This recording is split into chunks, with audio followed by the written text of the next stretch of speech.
Kalau kita bicara soal perawat, yang terbayangkan biasanya dedikasi dan seragam putihnya ya. Tapi tahu nggak, di baliknya itu ada sisi lain yang jarang banget dibahas. Labirin hukum yang super rumit. Percaya atau nggak, di zaman sekarang, setiap tindakan perawat itu berpotensi jadi urusan hukum loh. Nah, kali ini kita akan bedah tuntas panduan penting ini. Biar karir dan pasien Anda sama-sama aman. Coba deh, renungkan sebentar. Satu interaksi aja sama pasien. Satu tindakan rutin yang mungkin udah Anda lakuin ribuan kali. Apa mungkin momen sekecil itu bisa jadi bom waktu yang siap meledak dan mengancam seluruh karir yang udah susah payah Anda bangun? Ini bukan buat nakut-nakutin ya, tapi ini realita. Kenyataan yang emang harus dihadapi dalam dunia keperawatan saat ini. Nah, ini dia nih, inti masalahnya. Banyak banget perawat yang ngerasa kayak lagi jalan di atas seutas tali yang tipis banget. Gimana enggak? Di satu sisi ada tuntutan buat ngasih perawatan terbaik. Di sisi lain, waduh, aturannya bejibun, kadang malah saling tabrakan dan bikin pusing 7 keliling. Yuk, kita lihat kenapa bisa begitu. Oke, coba perhatikan gambar ini. Ini ngegambarin dilemanya dengan pas banget. Lihat kan, perawat itu posisinya kejepit persis di tengah-tengah. Di satu sisi ada Kemenkes, di sisi lain ada Kemenaker. Dua-duanya lembaga gede, dua-duanya punya aturan sendiri. Masalahnya, aturan mereka itu belum sinkron. Akhirnya terciptalah area abu-abu yang bikin posisi perawat jadi serba salah dan rentan banget. Dan biar saya perjelas, ini bukan cuma obrolan di atas kertas atau masalah birokrasi yang ribet, sama sekali bukan. Ketidakpastian hukum ini, dampaknya, wah serius banget di dunia nyata. Bisa kena ke perawatnya secara langsung, dan yang lebih ngeri, bisa membahayakan keselamatan pasien yang mereka rawat. 51. Coba lihat angka ini. Ini bukan angka biasa. Ini adalah jumlah laporan dugaan malapraktik yang diterima oleh Kementerian Kesehatan kita. Dan tahu nggak, angka ini cuma dalam kurun waktu 1 tahun terakhir. Jadi, resiko yang dari tadi kita omongin itu bukan lagi mungkin terjadi, tapi faktanya sedang terjadi sekarang juga. Dan di balik angka 51 tadi, ada cerita-cerita nyata yang bikin miris. Kita lihat aja dari berita-berita yang beredar, kasusnya itu macam-macam banget. Ada soal kesalahan prosedur sunat yang bikin cedera, ada pelanggaran SOP, sampai yang paling tragis, yaitu pasien meninggal dunia.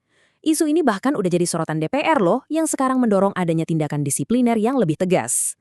Terus, gimana kalau tuduhan serius kayak gitu dibawa ke jalur formal? Ya, secara tradisional, biasanya ujung-ujungnya cuma satu, ruang sidang pengadilan.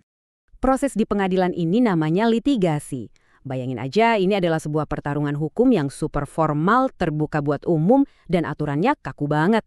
Buat seorang tenaga kesehatan yang sehari-hari ada di lingkungan yang penuh kepedulian, masuk ke suasana pengadilan yang penuh adu argumen itu, wah bisa terasa asing dan bikin stres berat. Dan kelemahan litigasi ini signifikan banget. Prosesnya itu bisa lama banget, makan waktu bertahun-tahun. Biayanya, jangan ditanya, udah pasti mahal. Dan yang paling parah, ini menguras emosi luar biasa. Nggak cuma buat perawatnya, tapi juga buat pasien dan keluarga mereka. Capek mental, capek semuanya. Tapi tenang dulu, pengadilan itu bukan satu-satunya jalan. Untungnya ada pendekatan-pendekatan yang lebih modern dan seringkali jauh lebih efektif buat menyelesaikan sengketa medis semacam ini. Yuk kita jelajahi apa aja alternatifnya. Pilihan pertama itu namanya arbitrase. Gampangnya gini deh, anggap aja ini kayak punya hakim pribadi yang emang ahli di bidang kesehatan. Orang ini disebut arbiter. Dia posisinya netral, dengerin cerita dari kedua belah pihak, terus dia bikin keputusan akhir yang sah secara hukum. Enaknya, semua ini dilakukan tanpa harus melalui proses pengadilan yang panjang dan melelahkan. Lalu ada lagi yang namanya mediasi. Wah, ini pendekatannya beda banget. Di sini, orang tengahnya yang disebut mediator, itu tugasnya bukan bikin keputusan, sama sekali bukan. Dia justru bertindak sebagai fasilitator, ngebantuin perawat dan pihak penggugat buat ngobrol baik-baik, negosiasi, dan akhirnya nemuin solusi yang bisa diterima bareng-bareng. Jadi ini lebih soal kolaborasi, bukan konfrontasi. Nah, tabel ini ngejelasin perbedaannya dengan gamblang banget. Coba lihat ya, litigasi itu prosesnya formal dan publik, semua orang bisa lihat. Kalau jalur alternatif lebih informal dan privat. Waktunya, pengadilan bisa makan waktu bertahun-tahun, sementara alternatif seringkali jauh lebih cepat. Soal biaya udah jelas, yang alternatif umumnya lebih rendah. Hasil akhirnya juga beda. Di pengadilan itu hakim yang mutusin. Kalau di sini bisa diputuskan atau disepakati bersama. Ini keuntungan praktis yang jelas banget. Oke, tadi kita udah ngobrolin apa yang harus dilakuin kalau masalah udah terjadi. Tapi, gimana caranya biar masalah itu nggak kejadian dari awal? Jawabannya sebenarnya sederhana tapi kuat banget. Pengetahuan. Kuncinya adalah mengubah sikap dari reaktif menjadi proaktif. Kutipan ini, wah, ngena banget. Coba perhatikan kata kuncinya. Memberdayakan. Jadi, belajar hukum kesehatan itu tujuannya bukan buat bikin Anda jadi takut atau parno, justru sebaliknya. Ini buat ngasih Anda kekuatan, ngasih kepercayaan diri, dan kendali penuh atas praktek profesional Anda. Jadi, toolkit hukum apa aja sih yang wajib Anda punya?